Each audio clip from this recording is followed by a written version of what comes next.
Biogeographic रेलिम्स क्या है ना, आपको याद क्या रखना है, क्लासिफिकेशन के नाम क्या क्या है, नंबर 1। नंबर 2 पूछने के चांसेस बहुत कम रहते हैं, बट कौन से रीजन में कौन से एरियाज पड़ते हैं वो पता होना चाहिए, और सबसे इंपॉर्टेंट ये होते क्या है। ये basically it talks about evolution, right. ऐसा माना गया है और ऐसा मानते हैं, जब Indian plate was initially part of the Gondwana land, right? जब Indian plate started to move upwards, right? और जाके उसने हिट किया, और वहीं से ही formation of Himalayas, water bodies, फिर आपके जो वेस्टर्न कोस्ट ऑफ इंडिया है, क्यों वो ज्यादा सबमर्ज्ड है, वो सब आपकी चीजें आती है, राइट। सो वो चीजों में वो बताते हैं कि जब वहां पे टकराव हुआ, it created a natural barrier, जिसकी वजह से कुछ स्पीशीज इस तरफ रह गए और कुछ स्पीशीज उस तरफ रह गए, राइट।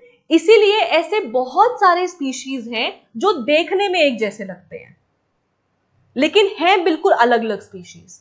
उनको आप एक स्पीशी में कैटेगराइज नहीं कर सकते, राइट। उसको बोलते हैं बायोजियोग्राफिक रेलेंस, कि जब टकराव हुआ और वो एक नेचुरल बॉर्डर बन गया, and some species remain this side, some went that side, और फिर जो उस तरफ चले गए उन्होंने वही के क्लाइमेटिक कंडीशंस, उन्होंने वही के ही एबायोटिक फैक्टर्स के चलते अडेप्टेशन किया, और फिर उन्हीं के साथ ही मेटिंग किया, जिसकी वजह से ऑल टुगेदर वो एक नया स्पीशी बन गया, और जो इस तरफ रह गए वो इस तरफ के क्लाइमेटिक कंडीशंस के साथ अडेप्ट हो गए, और फिर उनके स्पीशीज और वो स्पीशीज बिल्कुल अलग हो गए। दिस इज बेसिकली कंसेप्ट जो आता है आपका इकोफीन, इकोटाइप, इको स्पीशी वाला, राइट। जैसे कि जब हम बात करते हैं ना ecological amplitude, what is the ecological amplitude?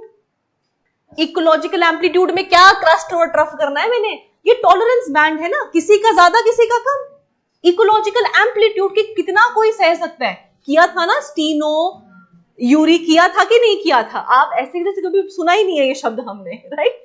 अब क्या होता है, जब भी एक ऑर्गेनिज्म को आप नए इन्वायरमेंट में डालो, राइट, तो उसमें कुछ चेंजेस आने लगते हैं, और ये चेंजेस ऐसे नहीं है कि आज डाला कल आ जाएंगे, ऐसा नहीं होता। कुछ एकदम से होते हैं और कुछ एक पॉइंट के बाद फिक्स हो जाते हैं, और उन्हीं चेंजेस को हमने क्लासिफाई किया है into 3। Number 1 is ecophene, number 2 is ecotype, और थर्ड आ गया इको स्पीशी।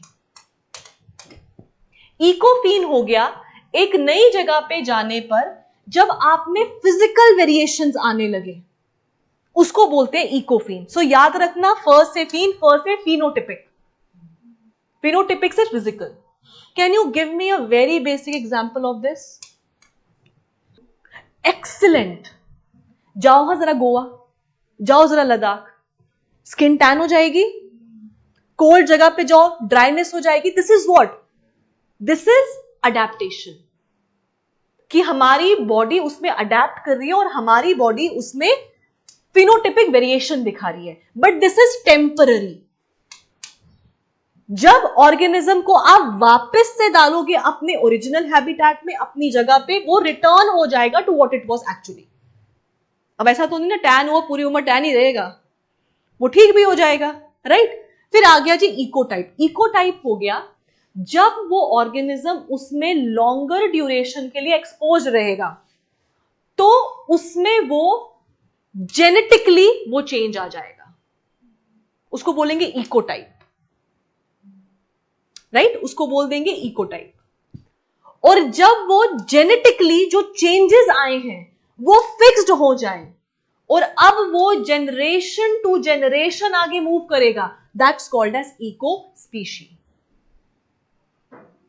राइट। हो सकता है ऑर्गेनिज्म किसी नई जगह पे जाए, वहां के वेरिएशन के हिसाब से उसमें कुछ जेनेटिक चेंजेस आ जाए, राइट, इट हैपेंस। बहुत होता है जेनेटिकली इंसान चेंज हो जाता है, हो गया।